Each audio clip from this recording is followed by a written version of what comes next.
आइए, मानव पर्यावरण संबंध व व्यवहार पर मीन्स मानव के व्यवहार पर पर्यावरण के प्रभाव के बारे में आज के क्लास में हम लोग चर्चा करेंगे। ये टॉपिक संख्या 18 है, विषय मनोविज्ञान, जिसे अंग्रेजी में साइकोलॉजी कहते हैं। तो इसमें जानना है कि मानव पर्यावरण संबंध मतलब मानव का पर्यावरण के साथ कैसा संबंध है और मानव के व्यवहार पर पर्यावरण का क्या प्रभाव पड़ता है, इसी के बारे में आज के क्लास में हम लोग चर्चा करेंगे। तो मानव पर्यावरण के संबंध को पढ़ने से पहले हम लोग जाने पहला प्रश्न कि पर्यावरण क्या है। पर्यावरण क्या है, या यूं कह सकते हैं कि पर्यावरण से आप क्या समझते हैं। पहले पर्यावरण को जानेंगे, फिर मानव के व्यवहार पर पर्यावरण के प्रभाव को पढ़ेंगे। तो पर्यावरण क्या है, तो आप जानते हैं कि पर्यावरण दो शब्द के मिलने से बना है। परि जोर आवरण। परिजोर, परि का मतलब होता है चारों ओर और आवरण का मतलब क्या होता है, घेरा। पर्यावरण दो शब्द के मिलने से बना है, परि जोर आवरण। परि का मतलब क्या होता है चारों ओर और आवरण का मतलब क्या होता है घेरा। मतलब मानव के चारों ओर, या यूं कहें कि हमारे चारों ओर जो वायु का आवरण है, वायु के उसी आवरण को हम पर्यावरण के नाम से जानते हैं। बड़ी आसान उत्तर है। पर्यावरण क्या है, तो पर्यावरण दो शब्द परि प्लस आवरण के मिलने से बना है। इसमें परि का मतलब होता है चारों ओर और आवरण का मतलब क्या होता है घेरा। हमारे चारों ओर या मानव के चारों ओर वायु का जो आवरण है, वायु के उसी आवरण को हम पर्यावरण या इसको वातावरण भी कहते हैं। दूसरा प्रश्न है कि पर्यावरण जो है, इस पर्यावरण के प्रकार कितने हैं। पर्यावरण के अगर प्रकार की बात करते हैं तो पर्यावरण के दो प्रकार हैं। पर्यावरण के कितने प्रकार हैं, पूछा गया प्रश्न है 2 अंक का। पहला है प्राकृतिक पर्यावरण, प्राकृतिक पर्यावरण, और दूसरा है निर्मित पर्यावरण। पर्यावरण के प्रकार कितने हैं, तो पर्यावरण के 2 प्रकार हैं। पहला कौन है, प्राकृतिक पर्यावरण। प्राकृतिक पर्यावरण को नैमित्तिक पर्यावरण भी कहते हैं। प्राकृतिक पर्यावरण का दूसरा नाम क्या है, नैमित्तिक पर्यावरण। और निर्मित पर्यावरण को निर्मित पर्यावरण ही कहते हैं। तो प्राकृतिक पर्यावरण किसे कहते हैं, तो प्राकृतिक पर्यावरण उस पर्यावरण को कहते हैं जिसके निर्माण में मानव का कोई योगदान नहीं। वह माहौल, वह वातावरण या वह पर्यावरण जिसके निर्माण में मानव का किसी प्रकार का कोई योगदान नहीं होता है, तो उस पर्यावरण को हम प्राकृतिक या नैमित्तिक पर्यावरण के नाम से, मतलब जिसे मानव ने छुआ ही नहीं हो, वह पर्यावरण जिसे मानव ने छुआ ही नहीं हो, तो स्वतः निर्मित हो गया हो, उसे क्या कहेंगे। और प्राकृतिक पर्यावरण में आ जाएगा जंगल, गलत कि सही, पहाड़ पठार, गलत कि सही, नदी सागर, नदी सागर, क्या इसको हम लोगों ने बनाया है, आपने बनाया है। और निर्मित पर्यावरण उस पर्यावरण को कहते हैं जिसे मानव ने अपने सुविधा के अनुसार विकसित किया है। तो मानव जिस पर्यावरण को अपने सुविधा के अनुसार विकसित किया है उसको हम निर्मित पर्यावरण के नाम से जानते हैं। और मानव निर्मित पर्यावरण में आ सकता है कि बांध, गलत सही, सड़क, भवन, पुल, सैकड़ों हो सकता है, लेकिन दो चार उदाहरण दे दें आप। गलत कि सही? लिखने के लिए जगह वो पूरा खाली है, ऐसा कि नहीं खाली है। हमने कहा प्राकृतिक पर्यावरण क्या है, बात को जान गए, और पर्यावरण कितने प्रकार के यह भी जान गए। गलत है या सही? अब इन दोनों चीजों को जान लिए तो एक बार और पूछा गया था प्रश्न कि निर्मित पर्यावरण और प्राकृतिक पर्यावरण में क्या अंतर है। पूछा गया प्रश्न है निर्मित पर्यावरण और प्राकृतिक पर्यावरण में क्या अंतर है। दोनों का परिभाषा लिख दो। क्या कि जिस पर्यावरण का निर्माण प्रकृति ने किया प्राकृतिक पर्यावरण कहते हैं, इसके विपरीत जिस पर्यावरण का निर्माण मानव ने किया उसको हम मानव निर्मित पर्यावरण कहते हैं। दूसरा अंतर, प्राकृतिक पर्यावरण मानव के पहुंच से ऊपर है और निर्मित पर्यावरण मानव के द्वारा निर्मित है। तीसरा अंतर, प्राकृतिक पर्यावरण के उदाहरण है जंगल, पहाड़, पठार, नदी, सागर, महासागर, और निर्मित पर्यावरण के उदाहरण है बांध, सड़क, भवन, पुल, कारखाना। गलत कि सही? अब सवाल है बहुत, हमने क्या कहा, बहुत हो सकता है, लेकिन सबका नाम लिखेंगे तो 4 को वोट भर जाएगा, अगले का टॉपिक भरेगा ही नहीं। हमने पहले कह दिया जिसे मानव ने बना दिया, मानव निर्मित पर्यावरण। अब मानव ने क्या क्या बनाया, अपना दिमाग लगा के चलना है। गलत सही? न तो वही कहानी हो जाएगी। एक राजा था, उसने कहा कि जो हमको कहानी सुनाएगा और कहानी सुना के हमको थका देगा तो मैं उसको अपना आधा राज्य दे दूंगा। आज जिसके कहानी से मैं नहीं हारूंगा उसको मैं जेल में बंद कर दूंगा। आधा धन के लालच में आकर बहुत सारे लोग राजा को कहानी सुनाने गए। आधा घंटा 1 घंटा कहानी चलती थी, कहानी खत्म, राजा को नींद नहीं आया, कहाँ चला गया? जेल में। एक था कम होशियार आदमी, कहा कि हम सुनाएंगे आपको। आया, बेटो सुनाओ। उसने कहा महाराज हमारे गांव में एक बहुत बड़ा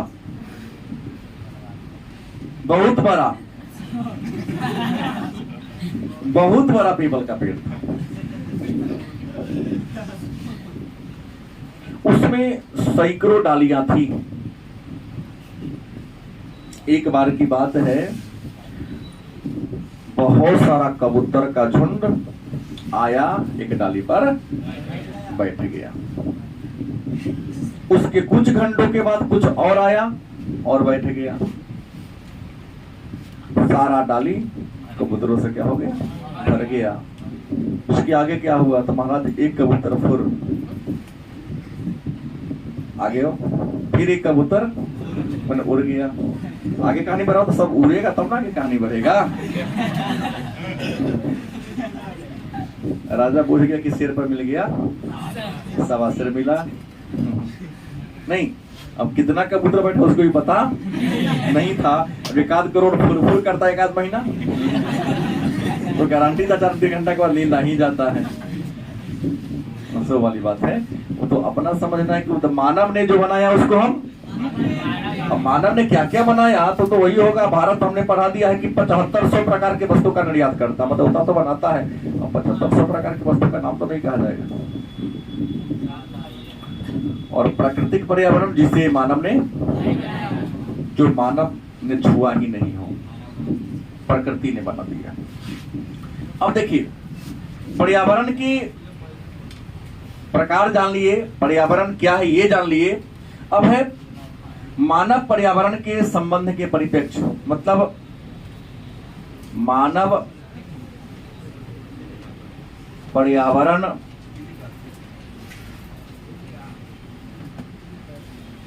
संबंध के परिप्रेक्ष्य।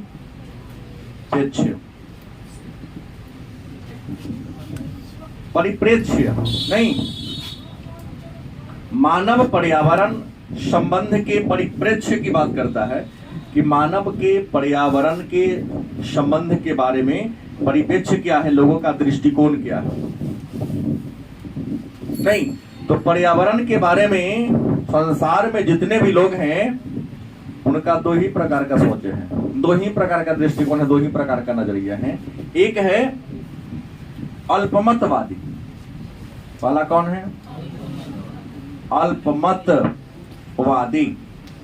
मानव पर्यावरण के बारे में जो दृष्टिकोण है, इस दृष्टिकोण को कितने भागों में बांट दिया गया है? सॉरी, दो नहीं तीन होगा। एक है अल्पमतवादी, दूसरा है नैमितिक। दूसरा कौन है? नैमितिक। और तीसरा कौन है? आध्यात्मिक।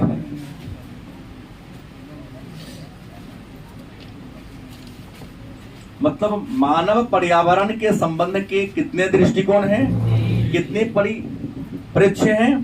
तीन हैं। पहला कौन है? अल्पमतवादी। क्या है? अल्प का मतलब होता है थोड़ा, मत का मतलब होता है अल्प मतलब मतवादी। अल्प माने थोड़ा, मत माने विचार। मतलब ऐसा विचारधारा जो कहता है कि मानव के जीवन पर, मानव के क्रियाकलाप पर, मानव के एक्टिविटी पर पर्यावरण का बहुत कम प्रभाव पड़ता है। कुछ लोग हैं ऐसे, प्रकृति मेरा क्या बिगाड़ लेगा। बरसात होगी तो बरसाती पहन लेंगे, ठंडी आएगा तो जैकेट पहन लेंगे। समुद्र में जाएंगे तो एक आता है लाइफ जैकेट, जब तक उसमें हवा रहेगा तुम डूब नहीं सकते हो। भूखे मर सकते हो, डूब के नहीं मर सकते हो। गलत कि सही?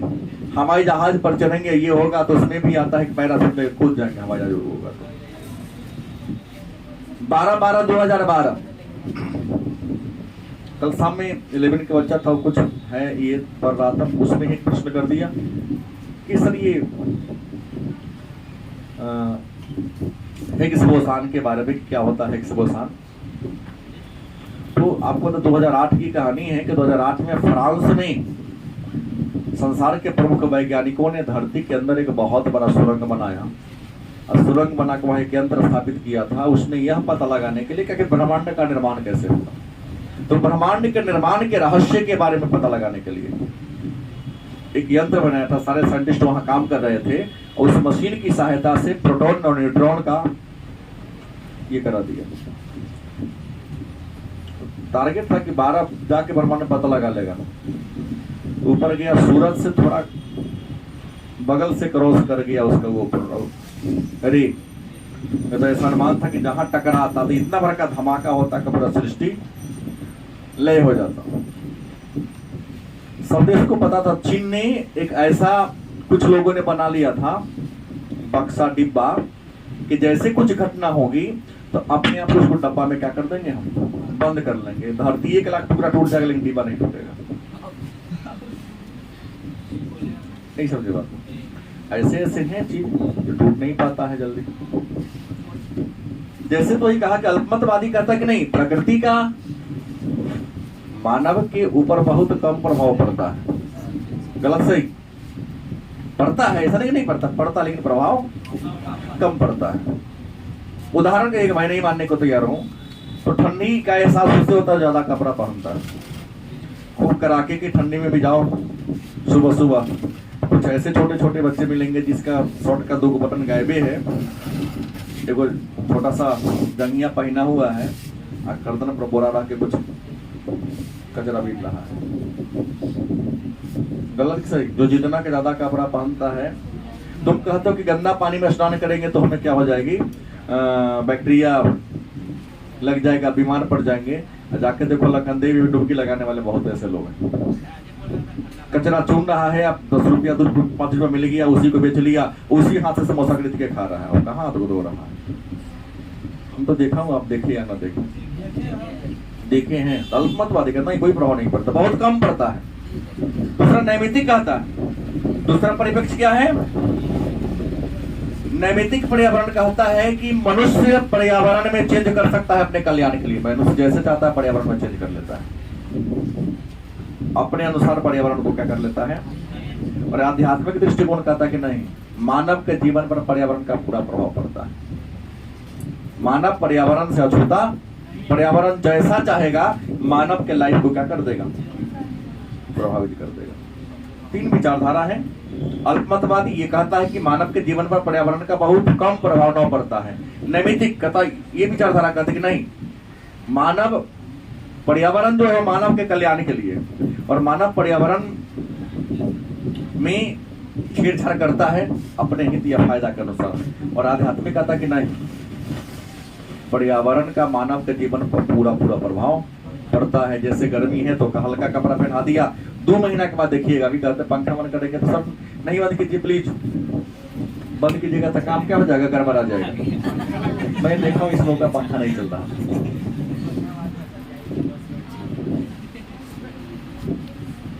नहीं अन्य कोचिंग में होता तो लाइक आप ये कर देता है, लेकिन यहाँ तो पढ़ाई कम, डिसिप्लिन बेस ज्यादा है। तो प्रश्न क्या है, आध्यात्मिक था कि नहीं आपको ये करना होगा। जैसे अभी आप लोग ये कर रहे हैं, हम 12वीं के परीक्षा से पहले देखिए गए गांधी उदी सब बन के आएगा। नहीं अभी कहना का था कि 4 गो में दिक्कत हो रहा है, सब जैकेट पहन लेगा तो 2-6 इंच मोटाई और बढ़ जाएगा, तो 5 को बैठेगा। हाँ उतना भी 6 को बैठेगा। दबा के रहने पर क्या होता है, ठंडी का एहसास होता है। गलत कि सही? 3 प्रकार की विचारधारा है। इसी पर्यावरण के मानव जीवन पर बड़ा प्रभाव पड़ता है। इस पर्यावरण के परिप्रेक्ष्य को समझने के लिए, पर्यावरण के महत्व को बताने के लिए आपको शायद याद होगा एक आंदोलन चला था, चिपको आंदोलन। चिपको, और मेरे ख्याल से मैं चिपको आंदोलन को भली भांति पढ़ा दिया हूं। एक चला था उत्तराखंड में, उत्तराखंड में चला था, दूसरा राजस्थान में चला था। उत्तराखंड चिपको आंदोलन पर्यावरण के संरक्षण के लिए, पर्यावरण की सुरक्षा के लिए चलाया गया एक आंदोलन था, जिसमें पेड़ को कटने से बचाने के लिए महिला पेड़ से क्या हो गई थी, चिपक गई थी, और पेड़ को कटने से क्या की थी, बचाई थी। गलत कि सही? उत्तराखंड में इस आंदोलन की स्थापना चन्नी प्रसाद भट्ट ने किया था, लेकिन उत्तराखंड में इसके जो नेता बने थे सुंदरलाल, और राजस्थान में गौरा देवी। राजस्थान में कौन थी? गौरा देवी, जो बिश्नोई जनजाति की थी। किस जनजाति की महिला थी? बिश्नोई जनजाति की थी। इन्होंने देखा कि जंगल नष्ट हो जाएगा तो मानव का अस्तित्व भी नष्ट हो जाएगा, क्योंकि पेड़ है तो हम हैं, पेड़ है तो मानव का अस्तित्व है, पेड़ नहीं होगा तो मानव का अस्तित्व घट जाएगा। क्यों भाई? तो पेड़ हमें प्राणवायु देती है, ऑक्सीजन देती है। तो कृत्रिम ऑक्सीजन का निर्माण करके कितना देर जी सकते हो? नहीं, हमेशा पेटी पर सिलेंडर बांध के चलिएगा, बेग तो बनाए हुए नहीं करता है। गलत कि सही? तो ये हुआ राजस्थान में गौरा देवी ने चलाया था, और इन लोगों ने भी पेड़ के महत्व को बताते हुए पेड़ों की कटाई पर रोक लगाने का क्या किया था, काम किया था। अब मानव के व्यवहार पर पर्यावरण के प्रभाव की बात कर लें। अगर आपसे कोई प्रश्न करे कि मानव के व्यवहार पर, मानव के व्यवहार पर किसका, पर्यावरण का अगर प्रभाव की बात कर ले कि मानव के व्यवहार पर पर्यावरण का क्या प्रभाव पड़ता है, क्या इफेक्ट पड़ता है, तो मैं बता दूं मानव के प्रभाव पर पर्यावरण का कई प्रकार से प्रभाव पड़ता है। मानव के व्यवहार पर पहला पर्यावरण का करेंगे तो प्रत्यक्ष प्रभाव पड़ता है। अब कहेंगे सर मानव के व्यवहार पर पर्यावरण का प्रत्यक्ष माने क्या? देखा देखिए आमने सामने, तो आप लोग देख रहे हैं। नहीं, पर्यावरण का मानव के व्यवहार पर पूरा पूरा क्या पड़ रहा है, प्रभाव पड़ रहा है। अब इस समय से पंखा मैं बंद कर देता हूं, थोड़ा देर के बाद क्या गर्मी है, पसीना जैसे निकलना, क्या होगा? नहीं पड़ेगा? पड़ेगा कि नहीं पड़ेगा? पड़ेगा। दूसरी बात, हम अगर सारे बल्ब को ऑफ कर देने की बात करते आपको, सारे बल्ब को ऑफ कर, 3 है तो देखो थोड़ा सा घर में प्रकाश है, शाम 5 बजे के बाद बंद कर, चेहरा भी लास्ट वाला क्या होता दिखाई। तो पर्यावरण का मानव के जीवन पर प्रत्यक्ष प्रभाव पड़ता है। कहने का मतलब ये है कि पर्यावरण में जैसा चेंज होता है मानव को उसके अनुसार खुद को चेंज करना पड़ता है। रात होता है तो अंधेरा हो जाता है, उस अंधेरा में किसी वस्तु को ढूंढने के लिए हम टॉर्च या बत्ती को लेकर चलते हैं। दिन होता है, उस बत्ती के प्रकाश से कई हजार नहीं कई लाख गुना ज्यादा प्रकाश हमको सूर्य दिखे या ना दिखे। 1000 वाट के जो लाइट जो कहते हैं उससे भी ज्यादा दिन के बिना सूर्य के दिखाई हमको प्रकाश दिखाई देता है, रोशनी दिखाई देता है। तो मानव का पर्यावरण पर प्रत्यक्ष प्रभाव पड़ता है। प्रत्यक्ष इसलिए पड़ता है, कई कारणों से मैं बता दूं कि आप देख रहे हैं पर्यावरण, इस जंगल की अगर बात कर ले तो आपको ईंधन के लिए लकड़ी जड़ी बूटी दे रहा है। पर्यावरण मतलब पेड़ पौधा है तो वर्षा करा रहा है। दूसरा, अगर समाज की बात करें प्रत्यक्ष में तो आपका सोसाइटी अच्छा होगा तो आप ही गारंटी किया। मैंने एक दिन कहा था, जैसे बच्चे लोग साफ करते हैं, कुछ लोग लाते कागज फेंक देते हैं। हमने एक दिन क्लास में कहा था, कालास में कागज वही फेंकते हैं जो अपने घर में चप्पल पहन के जाते होंगे और शिकर पुड़िया खाता तो घर के दीवार फेंकता होगा। सब बच्चा नहीं फेंकता।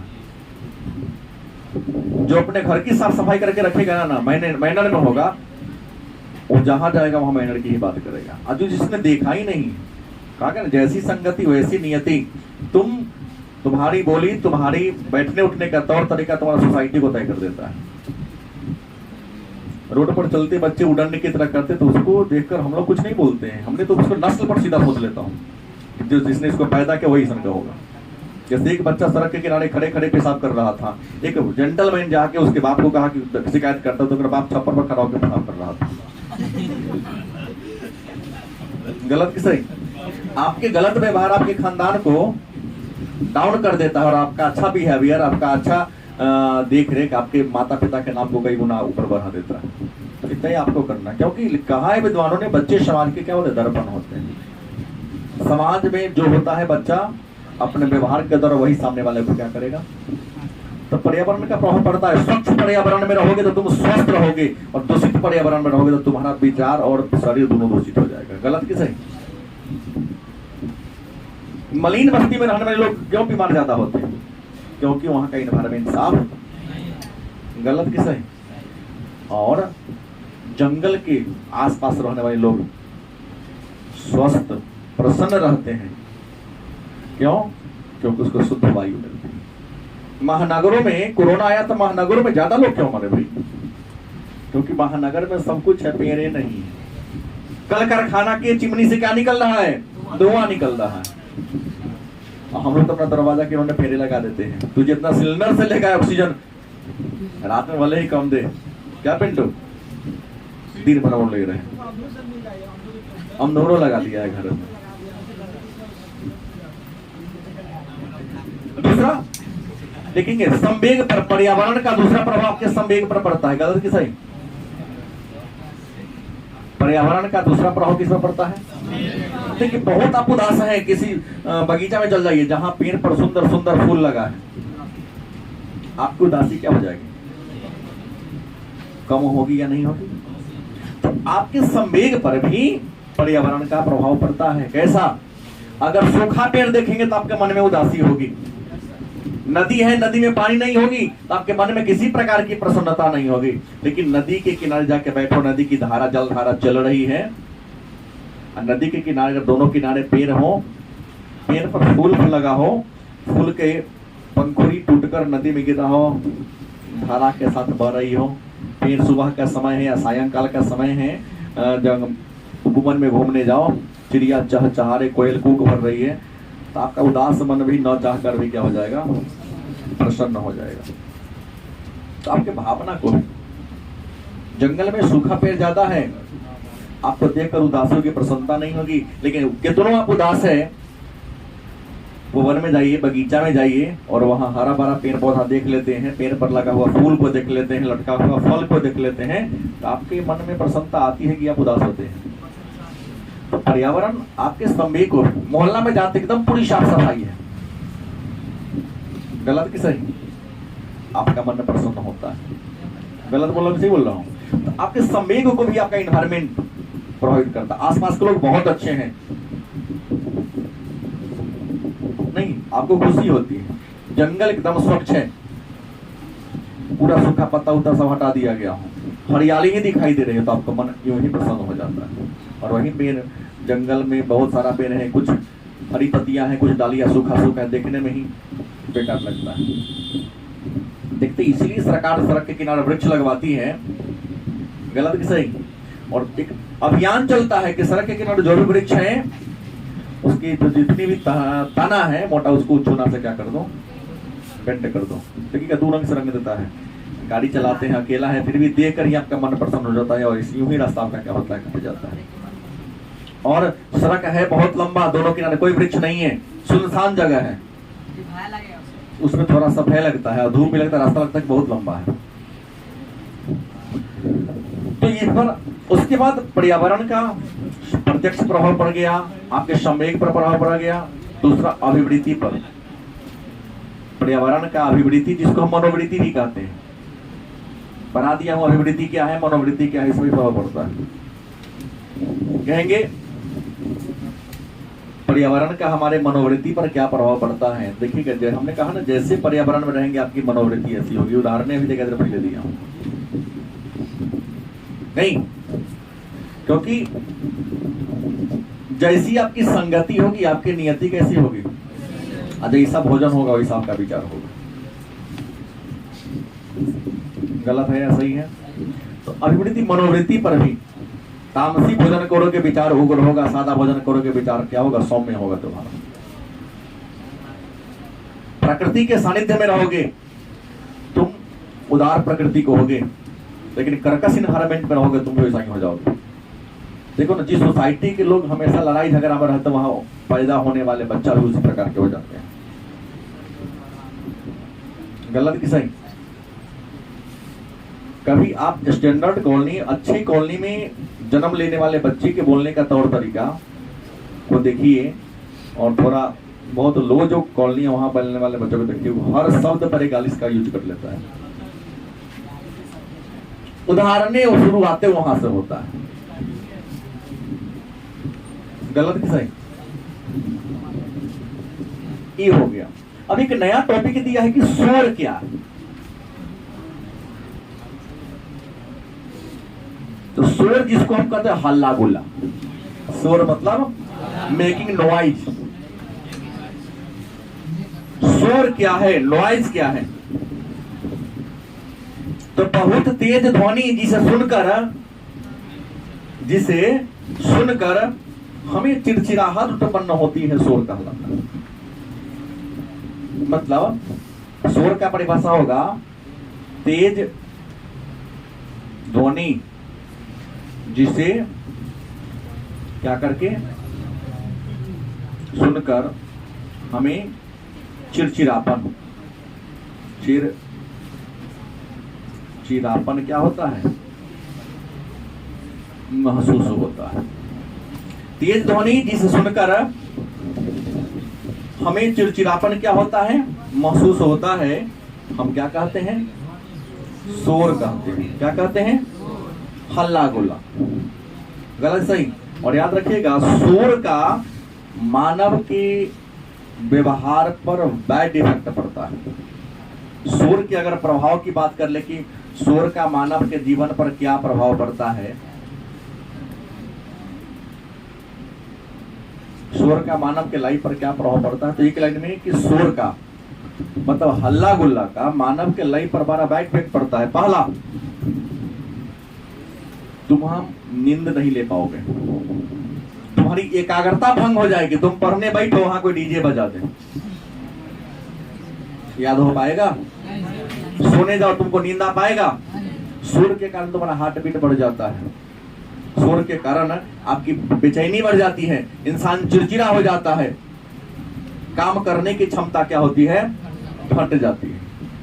तो शोर का मानव के जीवन पर एकदम नेगेटिव प्रभाव, पॉजिटिव हल्ला गुल्ला का पॉजिटिव प्रभाव नहीं पड़ता है।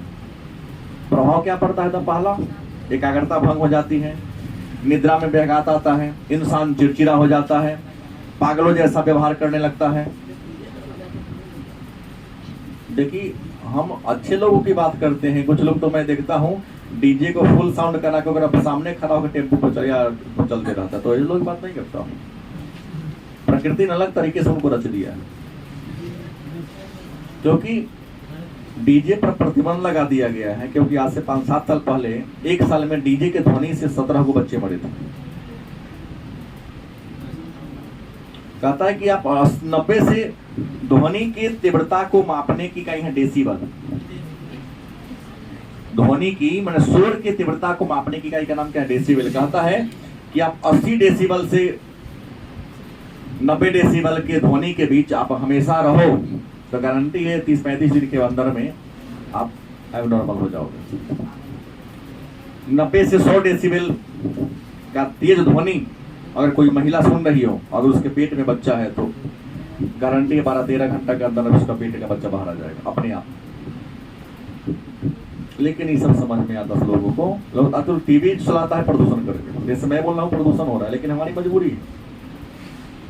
सामान्य ध्वनि 30 से 35 डेसिबल होती है, उससे तय को ज्यादा हुआ क्या हो गया? शोर हो गया। जब सांस लेते वो 15 डेसिबल आ जाता है। इंसान को स्वस्थ रहने के लिए इशारों में बात ज्यादा होना चाहिए, ऐसा विज्ञान कहता है। लेकिन नहीं समझेगा तो मार होगा। अब ये कहेगा प्रदूषण क्या है? क्या है प्रदूषण? क्या है या प्रदूषण से आप क्या समझते? लाइए धीरज, चलिए धन्यवाद। प्रदूषण क्या है या प्रदूषण से आप, हाँ, प्रदूषण क्या है या प्रदूषण से आप क्या समझते हैं? क्या प्रदूषण किसे कहते हैं या प्रदूषण क्या है या प्रदूषण से आप? तो पर्यावरण के विभिन्न घटकों में अवांछनीय और हानिकारक पदार्थों के मिल जाने से जब उसकी गुणवत्ता में क्या होती है? बात वही ना हो गया। पर्यावरण के विभिन्न घटक, चाहे वह जल हो, चाहे वायु हो, चाहे मृदा हो, उसमें अवांछनीय, अवांछनीय का मतलब होता है जिसकी हमें जरूरत, मात्रा ज्यादा बढ़ जाने से उसकी गुणवत्ता में क्या होगी? कमी होगी। जब गुणवत्ता में कमी होगी तो हमारे स्वास्थ्य के लिए क्या होगा? उसे क्या कहेंगे? क्या कहेंगे? पर्यावरण के विभिन्न घटकों में अवांछनीय और हानिकारक पदार्थों के मिल जाने से उसकी गुणवत्ता में क्या हो जाना? कमी हो जाना। क्या कहलाता है? प्रदूषण कहलाता है। प्रदूषण में हम ले सकते हैं जल प्रदूषण, क्या होता है? जल प्रदूषण। दूसरा वायु प्रदूषण, और तीसरा क्या होगा? है बहुत, लेकिन ये 3 जान लीजिए आप। 4 ले लो। मृदा प्रदूषण, गलत कि सही? अब पूछेगा जल प्रदूषण क्या है, तो जल में अवांछनीय और हानिकारक पदार्थों के मिल जाने से। गलत कि सही? जल में अवांछनीय और हानिकारक पदार्थों के मिल जाने से जल की गुणवत्ता में क्या कहलाएगा? वायु में अवांछनीय और हानिकारक पदार्थ। भाई वायुमंडल का एक घटक है, कौन गैस कितनी मात्रा में उतना ही रहना चाहिए। जैसे वायुमंडल में नाइट्रोजन है 78%, ऑक्सीजन है 21%, कार्बन डाइऑक्साइड 0.003% है ना, 0.3% है। अब मान लो कि ऑक्सीजन 21 है, नाइट्रोजन 78 है, नाइट्रोजन घट के 65 हो जाए, ऑक्सीजन घट के और कम, अन्य गैस मात्रा बढ़ जाए, तो हवा में अवांछनीय और हानिकारक गैसों की मात्रा क्या होने से, बढ़ जाने से हवा की गुणवत्ता में क्या होती है? कमी आ जाती है। और मानव तो स्वास्थ्य के लिए क्या होता है? नुकसानदेह हो जाता है। तो क्या कहलाएगा? फिर ध्वनि प्रदूषण अभी ना बोला, तेज आवाज से होने वाले प्रदूषण को हम, और मिट्टी में अवांछनीय और हानिकारक पदार्थों के मिल जाने से जो प्रदूषण होता है उसे क्या कहते हैं? और ध्वनि की तीव्रता किससे मापते हैं? कम करने का तरीका आप जान रहे हैं ऑलरेडी। अब पहला दूसरा के बच्चा है नहीं कि जल प्रदूषण काय होता है बता दूं। गलत कि सही? हाँ। अब सवाल है भीड़ क्या है, तो मैं इसको पढ़ा चुका हूं पहले से, ना पढ़ाया? भीड़ क्या है, रिपीट कुछ बातें हैं यहाँ पर। एक निश्चित जगह पर अचानक अधिक लोगों का क्या हो जाना? इकट्ठा हो जाना। किसी निश्चित जगह पर अचानक बहुत सारे लोगों को क्या हो जाना? इकट्ठा हो जाना या जमा हो जाना भीड़ कहलाता है। मैंने कहा भीड़ का कोई दशा और दिशा नहीं होता। भीड़ का न कोई दशा होता है न कोई दिशा होती है। और भीड़ के लक्षण पूछ दे कि भीड़ के लक्षण क्या होता है, याद रखेंगे भीड़ के लक्षण में पहला कि व्यक्तिगत स्वतंत्रता में कमी होगी, धक्का मुक्की करेगा सब। गलत सही? भीड़ में व्यक्तिगत स्वतंत्रता में कमी होती है और अगल बगल के बारे में लोगों का दृष्टिकोण निगेटिव होगा। भीड़ में जाएगा जरूर, लेकिन पॉकेट में ना हाथ रख लेगा, कहीं पर्स खींच न ले, कोई मोबाइल कहीं खींच न ले। निगेटिव दृष्टिकोण होता है। भीड़ पर कंट्रोल करना मुश्किल काम होता है, क्योंकि भगदड़ मचेगी तो कितना का देहा फुट आ जाएगा। तो यहाँ पर नियंत्रण नहीं कर सकते हो, व्यक्ति निगेटिव सोच रखता है और व्यक्तिगत स्वतंत्रता में क्या होती है, कमी देखने को मिलती है। एक प्रश्न आता है व्यक्तिगत स्थान, एक नया टॉपिक है, तो व्यक्तिगत स्थान क्या है? व्यक्तिगत या व्यक्तिगत स्थान से आप क्या समझते हैं? तो एक व्यक्ति का दूसरे व्यक्ति के बीच जो डिस्टेंस होता है, जैसे आप लोग बैठे हुए हैं तो बैठने में जिस पर 5 है उनको बीच की दूरी, या जहां पर 3 बैठा है बच्चा वो उसके बीच की दूरी, क्या दोनों समान है? कुछ अंतर है ना?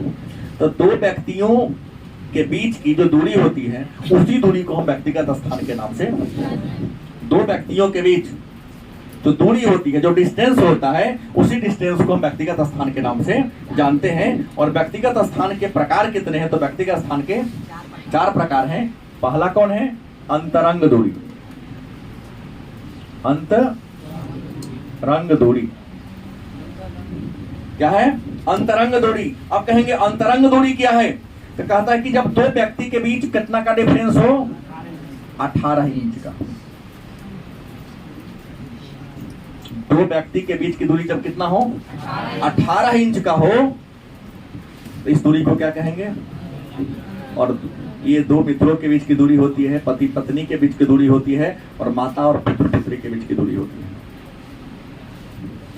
मतलब माता और पुत्र के बीच या पुत्री के बीच की दूरी को अंतरंग दूरी कहेंगे, पति पत्नी के बीच की दूरी को। दो दोस्त आप लोग यहाँ पास सबके बैठे हुए, अंतरंग दूरी हो गया। लेकिन हमारे यहाँ तो सामाजिक दूरी है, क्योंकि हमारा डिस्टेंस आपसे क्या है, बहुत जाता है।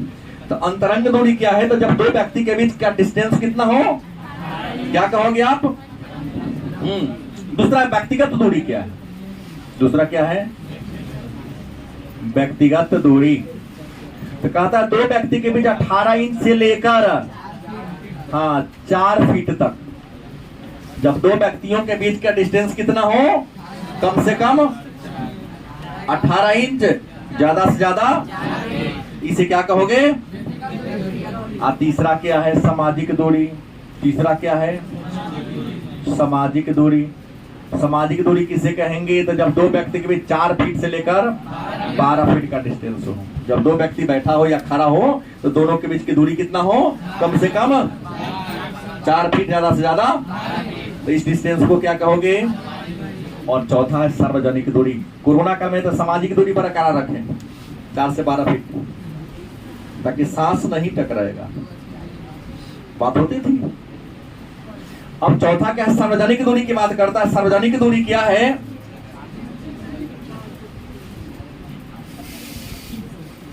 सार्वजनिक दूरी यहां भी 4 फीट से 25 फीट। जब दो व्यक्ति के बीच दूरी कम से कम 4 फीट, ज्यादा ज्यादा, ऐसे दूरी को क्या कहोगे?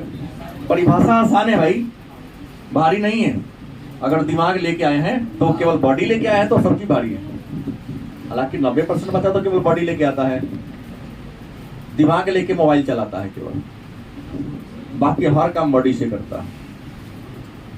क्या? क्योंकि आप लोग 21वीं सदी के बच्चे हैं।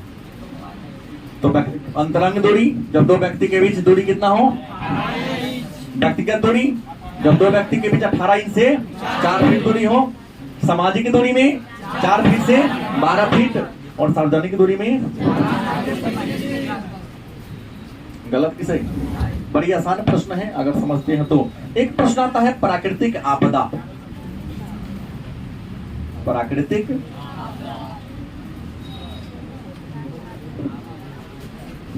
क्या है? तो प्राकृतिक आपदा छोड़ो, सीधे बोलो आपदा क्या है? तो अत्यंत अल्प काल में वह घटने वाली वह घटना जिससे अपार जान माल की क्या हो, क्षति हो, आपदा कहलाती है। गलत से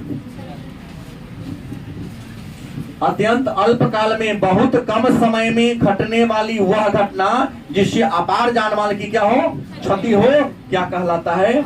आपदा कहलाता है। और ये जो आपदा है वह दो प्रकार के होते हैं, एक प्राकृतिक, दूसरा मानव निर्मित। आपदा है क्या?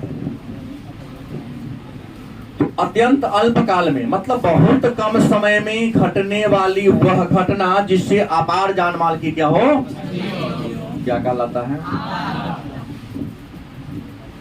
और आपदा के कितने प्रकार हैं? एक कौन है? प्राकृतिक आपदा। दूसरा कौन है? मन में प्रश्न होगा तो सर ये प्राकृतिक आपदा क्या है? तो वह आपदा जो प्राकृतिक कारणों से घटित होती है, जिसके घटने में इंसान का, मानव का कोई योगदान नहीं है। तो प्राकृतिक कारणों से घटित होने वाली आपदा को, घटना को हम प्राकृतिक आपदा कहेंगे। जैसे भूस्खलन, हिमस्खलन, भूकंप, ज्वालामुखी विस्फोट, सुखाड़ हो गया, बाढ़ हो गया, ये सब प्राकृतिक आपदा है, इससे मेरा कोई योगदान नहीं। भूकंप हम नहीं लाते हैं, ज्वालामुखी हम लोग नहीं लाते। हाँ, आप लोगों के पाप से आ जाता है क्योंकि अब नहीं पढ़ते विद्यार्थी हो। ये सभी करा रहा हूँ। कई लोग हैं, कुछ लोग हंस रहे हैं, कुछ लोग मोबाइल निकाल के फोटो खींच रहे हैं। आप ही आज का इसको छूट जाएगा। वो सोचता मोबाइल में फोटो खींच लेंगे, कॉपी में छाप लेंगे तो हम पास कर जाएंगे। एक बच्चा ने कल प्रश्न किया किसी अन्य जिला का, सर आपके पूरा केस तो मैं गा के ले आया, मैं पढ़ लूंगा तो कितना नंबर? 400 पर। तो गारंटी है? हम बोले गारंटी क्या? तू यहाँ याद करके जवान लिख गया तो क्या गारंटी है? जीवन की गारंटी है ये नहीं। गारंटी कौन लेता है भाई? तो टीचर नहीं होता है, सेटर होता है, जिसके दीवार पर लिख दिया कि इतना % की गारंटी, समझो कि वहां चक्का है, मास्टर नहीं हो, सेटिंग करने वाला हो। पढ़ाता कम है, यहाँ वहां दौड़ के सेटिंग ज्यादा करता है। अरे जीवन की गारंटी ने पास होने की क्या गारंटी है? हम तो क्लास में करने वाले को पास होने की गारंटी नहीं लेता हूँ। मैं पढ़ा दिया, वहां जाके तो लिखेगा नहीं। कितना % की गारंटी? अब सेटर, हम सेटर हैं क्या? हम नीतीश कुमार हैं कि जिगरा जे कह देंगे हो जाएगा? हमको तो गेट का कोई चिंता भी नहीं। तो यहाँ हम आप जिसने एडमिशन लिया होगा, हमको पढ़ाने की गारंटी है, ईमानदारी से सिलेबस खत्म करूंगा, रिवीजन कराऊंगा, इसकी गारंटी है। 1 घंटा अपने अनुसार जीने के तौर तरीका से इसकी गारंटी है। लेकिन परीक्षा में पास हो जाओ, इसकी कोई गारंटी। परीक्षा में पास होने का 3 घंटा का माहौल तय करता है। तो 3 घंटा क्लासरूम में तुम कैसे बिता रहे हो? अचानक मन खराब हो गया, तुम पूरा रट के गए हो, पास हो पाओगे? नहीं हो पाओगे। बगल वाला तुम्हारा, देखो परीक्षा में जाने से पहले ईश्वर को प्रणाम करो, पढ़ो घर, इसलिए नहीं कि भगवान टकरा जाए, ये भगवान बगल वाला दोस्तवा नहीं मनो, चक चक चुप चक करेगा, चेपो करेगा, तुम्हारा याद प्रश्न बहुत पढ़वा देगा। और परीक्षा में दोस्ती मत करो किसी से, नहीं तो तुम्हारा आया हुआ चीज भी वो क्या कर देगा। हाँ, सबसे या तो पहले घुस होना तो बाद में, ताकि चीने पर से कौन से ना। मैं अपना बात बता रहा हूँ, ऐसा नहीं करोगे तभी सफलता मिलेगी। जितना दोस्ती बढ़ाओगे एग्जाम सेंटर पर, उतना तुम्हारे साथ समस्या पैदा होगी। तो प्राकृतिक आपदा जो प्राकृतिक कारणों से आती है, मैंने चर्चा दे दी है, भूकंप, ज्वालामुखी विस्फोट, और मानव निर्मित आपदा जो मानवीय कारणों से आती है, साइकिल दुर्घटना, मोटरसाइकिल दुर्घटना, बस दुर्घटना, ट्रेन दुर्घटना, हवाई जहाज दुर्घटना, अगलगी, बम विस्फोट, ये सब मानव के कारणों से आपदा क्या होती है। ये आपका टॉपिक संख्या मानव पर्यावरण संबंध और व्यवहार पर पर्यावरण का